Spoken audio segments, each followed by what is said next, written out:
हे everyone welcome. So last week class में हमने discuss किया था एल्केन्स के बारे में। तो वहाँ पे हम देख रहे थे उसकी क्या मेथड ऑफ प्रिपरेशन। तो उसमें हमने डिस्कस किया था catalytic hydrogenation of alkene and alkyne. तो वहाँ पे मोस्टली तो सब कुछ डिस्कस हो ही गया था, बस वहाँ पे स्टीरियो रह गई थी उसकी। तो हम वो भी डिस्कस कर लेते हैं आज स्टीरियो केमिस्ट्री को। तो ये भी बहुत सिंपल सी है, ध्यान से देखना इसको कैसे करेंगे। देखो वो रिएक्शन क्या हो रही है, वहाँ पे कैटालिटिक हाइड्रोजनेशन है, मतलब कैटलिस्ट को ऐड किया हमने, और हाइड्रोजनेशन मतलब एडिशन ऑफ हाइड्रोजन। ठीक है, तो एडिशन ऑफ हाइड्रोजन हो रहा है, तो मतलब ये रिएक्शन होगी जो कौन सी होगी, एडिशन रिएक्शन होगी।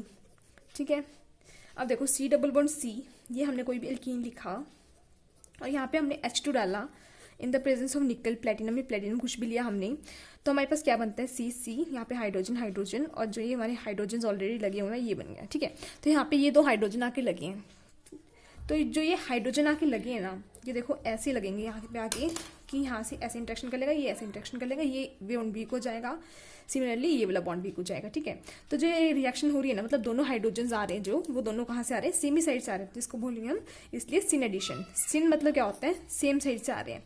देखो सेम साइड से आ रहे हैं तभी तो दोनों सेम साइड लगे, तो इसलिए हमने क्या बोला, इसको सिन एडिशन है। तो ये बस यही बात आपको याद रखनी है, जो रिएक्शन हम करवा रहे हैं वो क्या होगी, सिन एडिशन रिएक्शन होगी। ठीक है, अगर मैं आपको एक एग्जांपल देती हूँ ये, और मैं आपको बोलती हूँ ये रिएक्शन बताओ कैसी होगी, CH3 H2 nickel platinum platinum, तो आप जो मुझे इसका प्रोडक्ट बनाओगे तो क्या करोगे, दोनों साइड हाइड्रोजन ऐड कर दोगे डबल बॉन्ड की, तो क्या बनेंगे CH3 यहाँ पे हम लगा देंगे हाइड्रोजन, सिमिलरली यहाँ लगा देंगे हाइड्रोजन।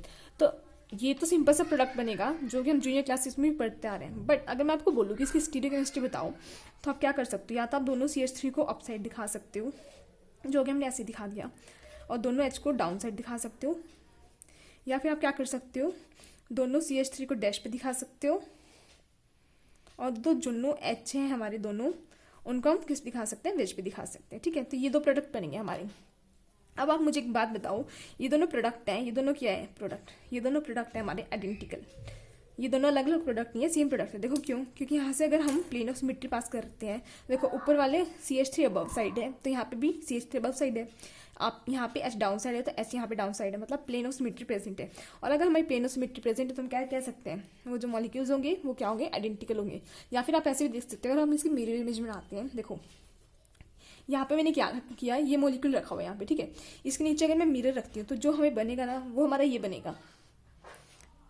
ठीक है, मिरर इमेज मतलब सेम आ गया और सुपर इम्पोज हो जाएंगे एक दूसरे के ऊपर, तो आप क्या कह सकते हो, वहाँ से क्या हमारा प्रोडक्ट बनेगा, आइडेंटिकल बनेगा। ठीक है, ये तो जो सिंपल सी बात थी इसकी। या फिर आप इसको कैसे याद रख सकते हो, और आपको देखने में प्रॉब्लम हो रही है कि हमारा प्रोडक्ट आइडेंटिकल बनेगा, कैसा बनेगा, तो देखो एक वर्ड बता रही हूँ आपको, कार टम, बस ये याद रख लेना, इससे आपके सारे क्वेश्चन हो जाएंगे। देखो कार मतलब सिस, अगर आपके पास जो एल्कीन है वो सिस होगी, और हम एडिशन कौन सी करवा रहे हैं, एंटी एडिशन करवा रहे हैं, एंटी मतलब अपोजिट साइड, तो जो प्रोडक्ट बनेगा वो क्या बनेगा, रेसिमिक मिक्सचर बनेगा। और अगर आपका जो एल्कीन गिवन है वो ट्रांस है और एडिशन उसमें हम करवा रहे हैं एंटी एडिशन, तो जो प्रोडक्ट है वो मीजो बनेगा। ठीक है, अब इसी को आप क्या कर दो, ये कार टर्म है, अगर मैं CS कर दूँ, यहाँ पे सिन एडिशन करवा देते हैं, मान लो हम सिस एल्कीन में सिस एडिशन करवा देते हैं, तो बस इनको R और M को आपस में रिप्लेस कर दो, M and R। ठीक है, तो अगर हम सिस रिएक्शन में सिन एडिशन करवाते हैं तो हमारे पास मीजो प्रोडक्ट बनेगा, और अगर ट्रांस में सिन एडिशन करवाते हैं हमारे पास क्या बनेगा, रेसिमिक मिक्सचर बनेगा। अब देखो ऊपर क्या था हमारा, सिस एल्कीन है। ठीक है, हाँ जी सिस एल्कीन है, हमने H2 की एडिशन करवाई, ये कौन सी है, सिन है, तो C और S, देखो किसमें C एंड S में, तो मीजो प्रोडक्ट बनेगा। तो ये जो प्रोडक्ट बनेगा हमारा क्या बनेगा, हमारा प्रोडक्ट बनेगा जो है वो है मीजो प्रोडक्ट। ठीक है, ये तो हमारा फर्स्ट एग्जाम्पल था। अगर मैं आपको वहीं पे सेकेंड एग्जाम्पल देती हूँ, लेट अस सपोज मैंने एक साइड C2H5 लगा दिया और एक साइड मैंने CH3 लगा दिया। अब मैं आपको बोलती हूँ कि इसमें आप रिएक्शन करवाओ, देखो है तो ये भी सिस, और ये क्या है, एडिशन कौन सी होगी, सिन होगी, तो यहाँ पे जो प्रोडक्ट बनेगा आप कह सकते हो कि वो मीजो बनेगा, लेकिन यहाँ पे मीजो प्रोडक्ट नहीं बनेगा। इसका रीज़न देखो क्या होता है, इसका रीज़न क्या कहेंगे हम, देखो यहाँ पे C2H5 अपसाइड आ गया और CH3 अपसाइड आ गया, जो हाइड्रोजन हो गए वो हमारे बैक साइड में चले गए। ठीक है, एक तो ये प्रोडक्ट बना हमारा, और जो एक और प्रोडक्ट बनेगा हमारा वो क्या बनेगा, C2H5 डाउन साइड पे चला जाएगा, CH3 डाउन साइड चला जाएगा, जो दोनों H है हमारे कहाँ चले जाएंगे, वेज पे चले जाएंगे। ठीक है, तो हमारा क्या बनेगा, ये दोनों प्रोडक्ट बनेंगे हमारे। अब देखो ये दोनों प्रोडक्ट हम क्या कह सकते हैं, आइडेंटिकल नहीं है, एक दूसरे जैसे नहीं है। क्यों नहीं है, देखो अगर यहाँ से हम प्लेन सिमेट्री पास करते हैं तो C2H5 को कौन रिफ्लेक्ट कर रहा है, CH3 रिफ्लेक्ट कर रहा है, तो ये दोनों मतलब प्लेन सिमेट्री तो पास नहीं हो रही। अगर वहाँ पे प्लेन सिमेट्री प्रेजेंट नहीं है तो आप क्या कह सकते हैं, ये दोनों के आपस में एनेंशियोमर्स हैं, ठीक है। और एनेंशियोमर्स से हम क्या कह सकते हैं, ये क्या है, रेसिमिक मिक्सचर है। वैसे मोस्टली केसेस आपके इसी से हो जाएंगे, बट फिर भी आप एक बार चेक कर लेना कि वहाँ पे प्लेन सिमेट्री प्रेजेंट है या नहीं है, ठीक है। फिर हम एक और एग्जांपल करते हैं। देखो थर्ड एग्जांपल में लेके चलती हूँ आपके पास, लाइक C+C, यहाँ पे लिखा है CH3, यहाँ पे लगाया मैंने CH3, यहाँ पे लगाया H एंड H, ठीक है। या तो मैं इसको ऐसे लिख सकती हूँ या फिर मैं इसको ऐसे लिखूँ तो भी कोई प्रॉब्लम नहीं होगी, क्योंकि दोनों CH3 का है, सेम साइड है, दोनों एक ही बात है ना, क्योंकि दोनों CH3 के सेम साइड है, दोनों H के सेम साइड है। तो ये आपस में क्या सी सेल की नहीं है। इसमें अगर हम H2 प्लेटिनम निकल डालते हैं तो जो हमारा प्रोडक्ट बनेगा C+C CH3 H, ये सिंगल बॉन्ड हो गया H, और यहाँ पे HH अटैच हो जाएंगे, ठीक है। अब हमारे पास दो ही पॉसिबिलिटी बनेगी, क्या, या तो CH3 दोनों वेज पे हो गए या फिर दोनों CH3 डैश पे हो गए। और जो दोनों प्रोडक्ट बनेंगे, साथ एक और प्रोडक्ट बनेगा जो, वो दोनों भी क्या होंगे, आइडेंटिकल होंगे, क्योंकि आप यहाँ से देखो प्लेन सिमेट्री पास करना तो H को H रिफ्लेक्ट करेगा और CH3 को CH3 ही रिफ्लेक्ट करेगा, तो दोनों जो प्रोडक्ट बनेंगे हमारे क्या बनेंगे, आइडेंटिकल बनेंगे, ठीक है। फोर्थ एग्जाम्पल की बात करती हूँ अगर मैं, देखो अगर मैं ऐसे लेती हूँ फोर्थ एग्जाम्पल, C+C CH3 से CH3 से यहाँ पर H और इसके अंदर डालते हैं H2 निकल एंड प्लेटिनम, कुछ भी डाल लो, तो हमारे जो प्रोडक्ट बनेंगे यहाँ पे भी हमारी दो ही प्रोडक्ट बनेंगे। क्या करना है, सिंपल आपको H ही तो लगाना है, बस स्टीरियो में डिफरेंस आ रहा है। स्टीरियो में हमें ये बताना होता है कि कौन से बनेंगे। देखो मैंने बोला कि H लगाया, मैंने H यहाँ पे लगा दिया मान लो मैंने, ठीक है। ये CH3 दोनों मैंने क्या कर दिया, वेज पे कर दिया, और जो दोनों H आए हैं वो डैश पे कर दिए। एक तो ये प्रोडक्ट बनेगा हमारे पास, और जो दूसरा प्रोडक्ट बनेगा वो क्या बनेगा, CH3 हमारे डैश पे हो गए, ये CH3 डैश पे हो गया, और जो H आए हैं हमारे वो वेज पे हो गए, और एक जो नॉर्मल H प्लेन में है वही है। अब ये दोनों जो हैं ये दोनों क्या हो गए, हमारे एनेंशियोमर्स हो गए। अब ये दोनों एनेंशियोमर्स क्यों हो गए, क्योंकि यहाँ पे देखो आप प्लेन सिमेट्री डालते हो तो इस CH3 के यहाँ पे क्या आ रहा है, H आ रहा है, तो ये दोनों यहाँ पे प्लेन सिमेट्री प्रेजेंट नहीं है। अगर प्लेन सिमेट्री प्रेजेंट नहीं है तो आप क्या बोल सकते हो कि क्या है, एनेंशियोमर्स है, ठीक है। ये तो सिंपल से था। अगर आपको स्टीरियो पूछी जाए कि आपको स्टीरियो बताओ क्या होगी रिएक्शंस में, तो आप ऐसे बता सकते हो, ठीक है। उसके बाद हम बात करते हैं किसकी, रिएक्टिविटी की, मतलब कौन सा, अगर आपको 3-4 एल्कीन दिए हुए हैं या अल्काइन दिए हुए हैं तो कौन ज़्यादा रिएक्टिव होगा और कौन कम रिएक्टिव होगा, तो रिएक्टिविटी के बारे में डिस्कस करते हैं। देखो इसके 4 पॉइंट याद रख लेना, उससे आपके सभी क्वेश्चन हो जाएंगे। तो हम फर्स्ट पॉइंट क्या, देखो क्राउडिंग होगा। सो फर्स्ट पॉइंट, अगर जो एल्कीन है वो ज़्यादा क्राउडेड है तो जो हमारी रिएक्टिविटी है ना वो क्या हो जाएगी, कम हो जाएगी। देखो कैसे होएगी, देखो एक तो ये एल्कीन है, यहाँ पे HH लगे हुए हैं, ठीक है, और एक मैंने ये वाला एल्कीन ले लिया, यहाँ पे CH3 है, यहाँ पे CH3 है, CH3 एंड CH3, ठीक है। अब मैं बोलती हूँ अगर हाइड्रोजन को आना है तो देखो अगर हाइड्रोजन आएगा यहाँ से, यहाँ पे तो सिंपल चला जाएगा यहाँ पे इसके पास, लेकिन यहाँ पे देखो अगर मैं CH3 को खोल दिखाती हूँ, H H H H H H, तो अगर यहाँ पे जो हाइड्रोजन आ रहे हैं उसको क्या होगी, इनकी वजह से क्या हो रही है, स्टेरिक हिंड्रेंस हो रही है। अगर स्टेरिक हिंड्रेंस हो रही है तो यहाँ पे मतलब क्या है, स्टेरिक हिंड्रेंस हो रही है मतलब क्राउडिंग ज़्यादा होगी। अगर क्राउडिंग ज़्यादा होगी तो ये इसके साथ रिएक्ट करने में बहुत ज़्यादा प्रॉब्लम होगी, इनको तो रिएक्ट नहीं कर पाएंगे, इसलिए जो इसकी रिएक्टिविटी होगी वो क्या हो जाएगी, कम हो जाएगी। एक तो ये रीज़न है, ठीक है। जो सेकेंड रीज़न है वो क्या हो जाएगा, देखो यहाँ पे क्या है, हमारी क्राउडिंग कम है, ठीक है। अगर क्राउडिंग कम होगी तो देखो मेटल का सरफेस है, उस पर मैंने बोला कि हाइड्रोजन आएगा और उसके बाद क्या आएगा, हमारा एल्कीन आएगा, तो एड्जॉर्प्शन क्या होगी, सिंपल सी बात है, ज़्यादा होएगी। देखो एक तो ये सरफेस है, इस पर हाइड्रोजन एल्कीन को और हाइड्रोजन का के लगना है, ठीक है, और एक ये सरफेस है, यहाँ पे ज़्यादा क्राउडेड एरिया है, CH3 ग्रुप्स लगे हुए हैं और हाइड्रोजन आके लगना है, तो ये एड्जॉर्ब कम हो पाएगा इसके ऊपर, ये जल्दी एब्जॉर्ब हो जाएगा। तो एड्जॉर्प्शन इस केस में क्राउडिंग कम होगी तो एड्जॉर्प्शन क्या हो जाएगी, ज़्यादा होगी। और अगर एड्जॉर्प्शन ज़्यादा होगी तो जो यहाँ पे ट्रांजिशन स्टेट बनती है, मैंने आपको कंसर्टेन मैकेनिज्म बताया था कि इस केस में क्या होता है, कंसर्टेन मैकेनिज्म होता है, तो जो ट्रांजिशन स्टेट बनेगी वो स्टेबल हो जाएगी। और अगर ट्रांजिशन स्टेट स्टेबल हो गई हमारी तो रिएक्शन क्या हो गया, रेट ऑफ रिएक्शन क्या होगी हमारी, फास्ट होगी, ठीक है। तो ये था इसका सिंपल सा कि अगर क्राउडिंग होगी तो कैसे होगा, ठीक है। अब देखो जो सेकंड पॉइंट है वो क्या है, अगर जो हमारा एल्कीन है वो स्टेबल है तो जो रिएक्टिविटी होगी वो क्या होगी, कम होगी। कैसे बोल रही हूँ मैं ये देखो, सपोज करो आपके पास इंटरमीडिएट्स हैं, ठीक है, हमें पता है जो इंटरमीडिएट्स हैं वो क्या होते हैं, थोड़े मतलब स्टेबल होते हैं, तो जो उनकी रिएक्टिविटी होती है वो थोड़ी कम होती है। लेकिन कुछ ऐसी स्पीसीज़ बनी है जो बिल्कुल भी स्टेबल नहीं है, मतलब कुछ भी ऐसा स्पीसीज़ बना है, मान लो मैंने कुछ भी रिएक्शन करवाई तो हमारे पास कुछ बन गया जो बिल्कुल भी स्टेबल नहीं है, ये टेम्परेचर की प्रेजेंस पे आके या हीट की प्रेजेंस पे आके फटाफट क्या कर जाएगी, रिएक्ट कर जाएगी। हमें पता है अगर कुछ भी चीज़ स्टेबल नहीं है तो वहीं हम बोल रहे हैं अगर स्टेबल होगी कुछ भी चीज़ तो रिएक्टिव कम हो जाएगी, ठीक है। थर्ड पॉइंट क्या बोलते हैं हम, थर्ड पॉइंट ये बोलते हैं जो एल्काइन की रिएक्टिविटी होती है वो ज़्यादा होती है एल्कीन से। अब इसका रीज़न क्या है, देखो जो हमारा एल्कीन है ये क्या है, C∼CH। तो ये जो स्ट्रक्चर है कौन सा स्ट्रक्चर है, लीनियर स्ट्रक्चर है, हाँ जी हमें पता है। और एल्कीन कैसे बनेगा, हाइड्रोजन हाइड्रोजन ऐसे, तो ये क्या हो गया, एक तरह से प्लेनर स्ट्रक्चर हो गया, क्योंकि ये क्या है sp2 हाइब्रिडाइज है और ये क्या sp हाइब्रिडाइज है। तो sp2 हाइब्रिडाइज क्या होते हैं, प्लेनर होते हैं, हमें पता है। तो अगर हमें मेटल सरफेस के ऊपर आके रिएक्शन करवानी है तो HH के ऊपर ये आएगा। तो अगर मेटल सरफेस ऐसे है और कुछ भी लीनियर चीज़ आके लग रही है तो आसानी से लग जाएगी, हाँ जी लग जाएगी। लेकिन अगर वो प्लेनर स्ट्रक्चर है तो लगने में ना थोड़ी मुश्किल हो जाएगा। तो इसलिए मैंने बोला कि जो रिएक्टिविटी है एल्कीन के केस में वो ज़्यादा होगी किससे, एल्काइन से, ठीक है। ये तो जो सिंपल से हमारे पॉइंट्स थे।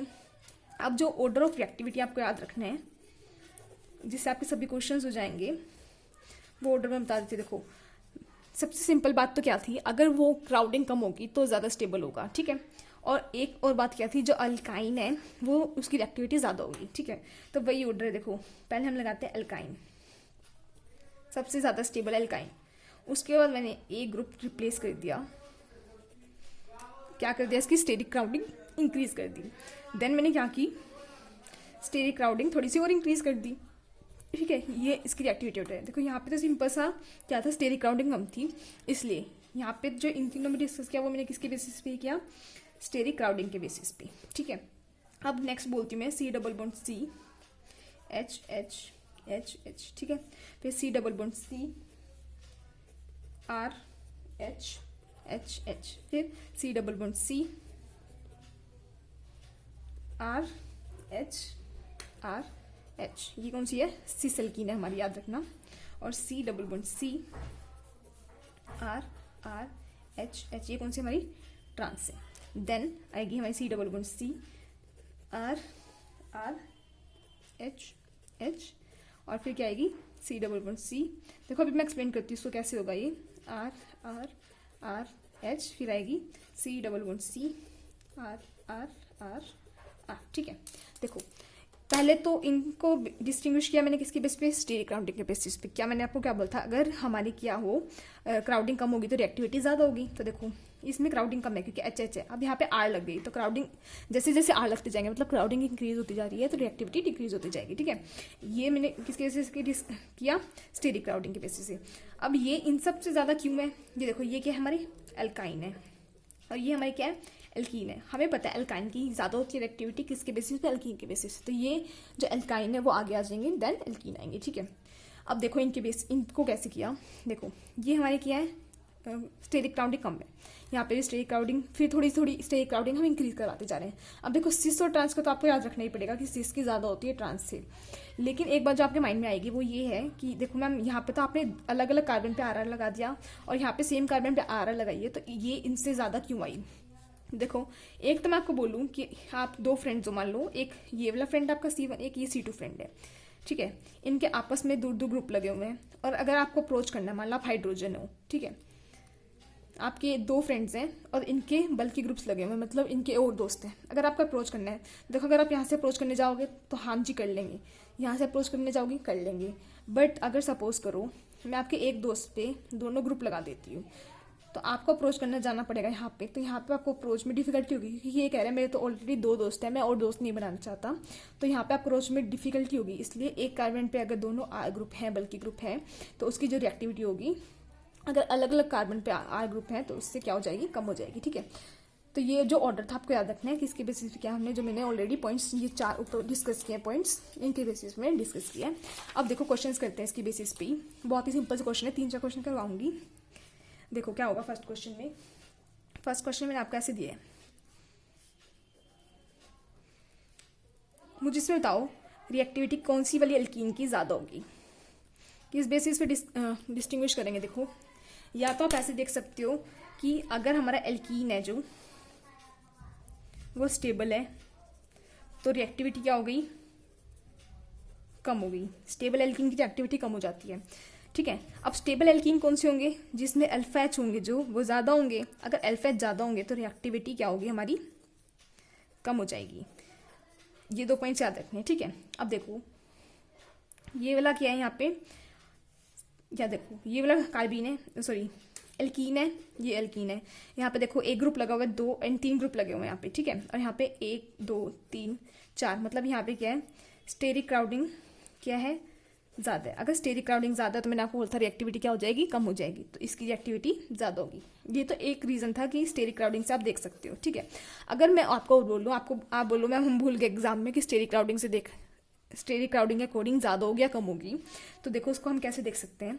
अब देखो यहाँ पे मैंने CH3 ग्रुप लगाया और एक ये यहाँ पे CH3 हमारा, यहाँ पे CH3। अब देखो इससे हम फ्लैश काउंट करो, देखो ये जो हमारे कार्बन है ये कौन से हो गए हमारे विसिनल, तो जेमिनल वाले कार्बन होंगे अल्फा कार्बन, सिमिलरली ये वाला अल्फा होगा, ये वाला अल्फा होगा। तो इसमें देखो 3, यहाँ पे 2 हाइड्रोजन होंगे और यहाँ पे भी 2 हाइड्रोजन होंगे, तो 3 4 5 6 7, तो यहाँ पे कितने हो गए, 7 अल्फा एच हो गए, ठीक है। अब यहाँ पे आप काउंट करो, कार्बन कार्बन, यहाँ पे 2 हाइड्रोजन, ठीक है। यहाँ पे क्या हो गया 6, ये सॉरी 3 6 7 8 9 10, तो यहाँ पे कितने हो गए 10 अल्फा एच हो गई। अगर 10 अल्फा एच है तो मैंने आपको बताया, अगर अल्फा एच ज़्यादा है तो मतलब हमारी जो एल्कीन है वो क्या है, स्टेबल ज़्यादा है, ठीक है। अगर एल्कीन स्टेबल ज़्यादा है तो अगर कोई भी चीज़ स्टेबल होगी तो वो रिएक्ट नहीं करना चाहेगी। अगर मान लो नहीं करना चाहिए, अगर मान लो अभी फिलहाल क्या चल रहा है, कोरोना चल रहा है, तो अगर आप आराम से घर में बैठे हो, आपको अच्छी जॉब मिली हुई है, तो मैं आपको बोलूँ कि बाहर जाके जॉब करो, तो आप कहोगे नहीं मैं तो खुश हूँ, मेरी अच्छी सी जॉब है, बाहर जाके मैं काम क्यों करूँ। तो आप जब ऑलरेडी स्टेबल हो तो आप बाहर फालतू पंगे नहीं लोगे, तो आपकी रिएक्टिविटी कम होगी, ठीक है। इस एग्जाम्पल से आप समझ सकते हो। सेकेंड एग्जाम्पल मैं आपको बोलती हूँ कि देखो ये ऐसे है, ठीक है। यहाँ पे मैंने ये लगा दिया और यहाँ पे CH3 और यहाँ पे लगा दिया, ठीक है। अब मुझे इसमें बताओ कि कौन सी ज़्यादा रिएक्टिव होगी। देखो इसमें सिंपल से रूल क्या है, अल्फा एच काउंट कर लो, 1 2 3 1 2 3, मतलब 6 7 8 9 10, यहाँ पे कितने हो गए 10 अल्फा एच हो गए। अब यहाँ पे काउंट करो 1 2 3, यहाँ पे 4 5 6 6 अल्फा एच का काउंट करने आते होंगे ना, अगर नहीं आते तो मुझे बता देना, मैं बता दूंगी आपको कैसे काउंट करते हैं। अब यहाँ पे देखो एक यहाँ पे मतलब 2 अल्फा एच। अब यहाँ पे देखो 1 2 3 4 अल्फा एच, ठीक है। देखो अल्फा एच किस में ज़्यादा है, इसमें ज़्यादा है, तो नंबरिंग कर देते हैं A B C and D। तो अल्फा एच किस में ज़्यादा है, अल्फा एच हमारी इसमें ज़्यादा है, तो मतलब जो ये वाली है इसकी रिएक्टिविटी सबसे कम हो जाएगी, ठीक है। उसके बाद अल्फा एच किस में ज़्यादा है, B में ज़्यादा है, देन D में ज़्यादा है, देन C में ज़्यादा है, तो रिएक्टिविटी का जो हमारा ऑर्डर आएगा वो क्या आ जाएगा, ये आ जाएगा, ठीक है। थर्ड एग्जाम्पल अगर हम डिस्कस करते हैं, CH2 double bond CH2 CH triple bond CH, तो इसमें मुझे रिएक्टिविटी का ऑर्डर बताओ, ये होएगा। ये तो मैंने आपको एक्सप्लेन करी दी है क्यों होता है, ठीक है। फोर्थ एग्जाम्पल मैं लेती हूँ, अगर CH3 H CH3 हाइड्रोजन, जिसमें रिएक्टिविटी का ऑर्डर बताओ, तो ये भी बहुत ही सिंपली आप बता दोगे कैसे। ये ज़्यादा होगी क्योंकि ये क्या है, सिस है, सेम ग्रुप सेम साइड लगे हुए हैं देखो, और यहाँ पे ये ट्रांस होगी, तो सिस की ज़्यादा होती है ट्रांस से, ठीक है। फिफ्थ एग्जाम्पल लेते हैं हम, देखो फिफ्थ एग्जाम्पल लेते हैं H2 D2 and T2, hydrogen deuterium. हमें पता है जो हाइड्रोजन का बॉन्ड होता है ना, वो वीक होता है इन कंपैरिजन टू ड्यूटेरियम, और वो वीक होता है इन कंपैरिजन टू ट्रिटियम। तो अगर बॉन्ड वीक होगा, देखो ये मैंने एक पेन है, अगर ये वाला बॉन्ड वीक है और इसको रिएक्ट करना आके, अगर ये बॉन्ड वीक है तो टूट जाएगा और इसके साथ ये रिएक्ट कर जाएगा आसानी से। तो अगर इसका बॉन्ड वीक है तो ये रिएक्शन क्या देगा, फास्ट देगा, मतलब इसकी एक्टिविटी क्या होगी हमारी, ज़्यादा होगी। तो यही था हमारा क्या, एल्कीन्स कौन सा कब रिएक्टिव होता है, रिएक्टिविटी रेट देख लिया हमने और स्टीरियो देख ली। अगर आपको कुछ भी डाउट रह गया हो फिर भी, तो मुझे आप कमेंट सेक्शन में बता सकते हो। And if like the video please share with your friends and do subscribe to my channel. Thank you so much for watching.